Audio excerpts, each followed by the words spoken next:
अचानक दुनिया में तेल संकट और युद्ध का खतरा बढ़ गया है क्योंकि ईरान और अमेरिका इजराइल के बीच चल रहा संघर्ष अब खतरनाक मोड़ पर पहुंच चुका है। हालात इतने गंभीर हो गए हैं कि ईरान ने चेतावनी दी है कि अगर ये लड़ाई जारी रही तो दुनिया को $200 प्रति बैरल तेल के लिए तैयार रखना होगा। पिछले लगभग 2 हफ्तों से जारी इस टकराव ने पूरी दुनिया की ऊर्जा सप्लाई को हिला दिया है। बुधवार को ईरान और उसके सहयोगी ने स्ट्रेट ऑफ हॉर्मुज में कई जहाजों को निशाना बनाया। ये वही समुद्री रास्ता है जिससे दुनिया के लगभग 20% तेल की सप्लाई गुजरती है। रिपोर्टर्स के मुताबिक अब तक करीब 16 जहाज पर हमले किए जा चुके हैं, जिनमें एक थाईलैंड का कार्गो शिप भी शामिल है जो भारत की ओर जा रहा था। ईरान ने साफ कह दिया है कि जब तक ये युद्ध चल रहा है तब तक खाड़ी क्षेत्र से एक बूंद तेल भी बाहर नहीं जाने दिया जाएगा। इसी तनाव के बीच अंतर्राष्ट्रीय बाजार में ब्रेंट क्रूड ऑयल की कीमत $100 प्रति बैरल के पार पहुंच गई है, जिससे दुनिया भर में ऊर्जा संकट का खतरा बढ़ गया है। इस बीच ईरान समर्थित संगठन हिजबुल्लाह ने भी इजराइल पर बड़ा हमला करने का दावा किया है।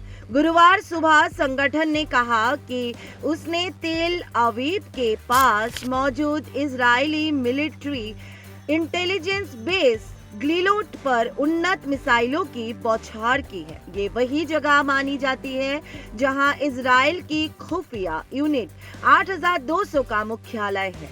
दूसरी तरफ अमेरिका भी लगातार जवाबी कदम उठा रहा है। रिपोर्ट के अनुसार अमेरिकी सरकार दुनिया में तेल की कमी को कम करने के लिए 172 मिलियन बैरल तेल अपने इमरजेंसी रिजर्व से रिलीज करने पर विचार कर रही है। अमेरिकी अधिकारियों का कहना है कि इससे कुछ समय के लिए बाजार को राहत मिल सकती है।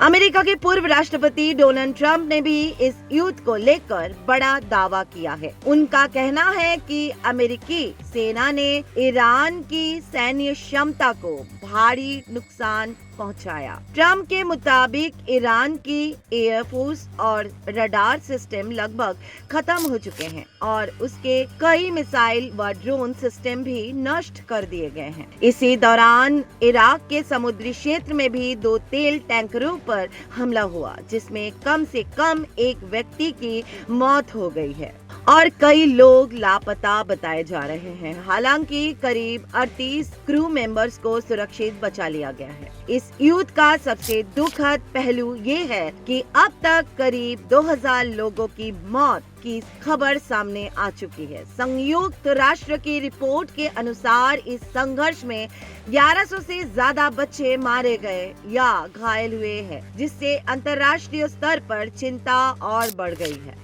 वहीं ईरान ने खाड़ी देशों पर भी हमले तेज कर दिए हैं। रिपोर्ट के अनुसार दुबई एयरपोर्ट के पास एक ड्रोन हमला हुआ, जिसमें 4 लोग घायल हो गए। दुबई क्रीक हार्बर के एक लग्जरी अपार्टमेंट टावर में भी आग लग गई है, जिसे बाद में दमकल कर्मियों ने बुझाया। इन बढ़ते हमलों को देखते हुए संयुक्त राष्ट्र सुरक्षा परिषद ने ईरान से खाड़ी देशों पर हमले रोकने की मांग की है और हालात को शांत करने की अपील की है। अब सवाल ये है कि अगर स्ट्रेट ऑफ हॉर्मुज में तनाव और बढ़ता है तो क्या पूरी दुनिया में तेल की कीमतें आसमान छू सकती है और क्या ये संघर्ष एक बड़े वैश्विक युद्ध की तरफ बढ़ रहा है? आप इस पूरे मामले को कैसे देखते हैं? अपनी राय कमेंट में जरूर बताइए।